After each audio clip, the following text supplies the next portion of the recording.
अस्सलामु अलैकुम वरहमतुल्लाहि वबरकातुहु। मलगुरो ما یو سوچ کو ما راشه د ملګرو ته د سټوډیو د ریکارډینګ چل وهایا، نو ان شاء الله کوشش کوم چې تاسو ته د ریکارډینګ چل وهایم. ډیر آسان او ډیر ښکلی او خپل اوازونه مخه مزیدار جوړوي او کوشش کوم ان شاء الله دومره سګران چل نه دی، ډیر آسان دی خو لږ وخت غواړي او لږ سوچ فکر غواړي، نو دونه ګران کار نه دی. نو ان شاء الله تاسو ته به زه لږ لږ چل ښیم او که څه بیا تاسو زده کول غواړئ نو بیا خیر دی موږ ته په کمنټس کې وایئ، څه ځای کې څه نه پوهېږئ نو انشاءالله هغه چل ورته زه برابروم. نو زه تاسو اوس معمولي او لږ شان یو کلیپ ریکارډینګ کوم، نو زه هغې طریقه درته ښیم چې د هغې صرف اواز او ښکلا وګورئ، اواز وګورئ، انشاءالله ډېر مزیدار به راځي. ها او اوس درته یو معمولي شان یو کلام ویم، د حاجي صاحب دی لږ شان درته سرنامه ویم.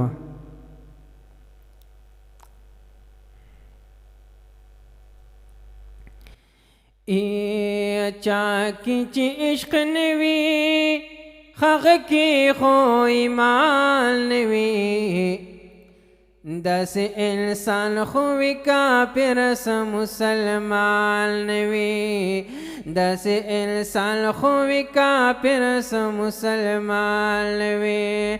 چا کې چې عشق نوي هغه کې خو ایمان نوي، داسې انسان خو وي کافر سه مسلمان نوي، داسې انسان خو وي کافر سه مسلمان نوي. خاورې شخ هغه سر او سترګې په هزار کرتا او خاورې شخ هغه سر او سترګې په هزار کرتا، د معشوقي د کوڅو خاورونه قربان نوي، داسې انسان خو وي کافر سه مسلمان نوي، داسې انسان خو وي کافر سه مسلمان نوي. دا یو څو کړی ما ووی د حاجي صاحب، نو د دې صرف تاسو د خوند او مزه وګورئ، انشاءالله تاسو به یې ډېر زیات خوښ کې او ریکارډینګ به ښه مزیدار انشاءالله ډېر زبردست وي. دومره څه ګران کار نه دی، ښه آسان او ښه ښکلی لکه سوچ سمج غواړي، نو خپل اوازونه به انشاءالله ډېر ښکلي تیاروي. اوس درته زه دا نات معمولی ښکلا ورکوم، تاسو به انشاءالله اوس وګورئ. ها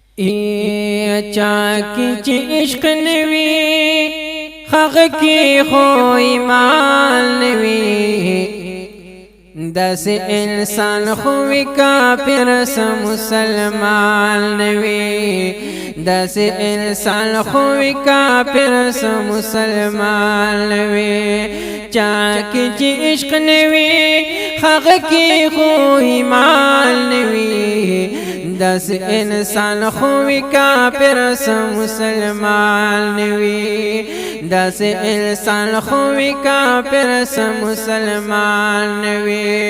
خاورې شخ هغه سر او سترګې په هزار کرتا او خاورې شخ هغه سر او سترګې په هزار کرتا، د معشوقي د کوڅو خاورونه قربان نوي، دس انسان خوی کافر سا مسلمان نوی دس انسان خوی کافر سا مسلمان نوی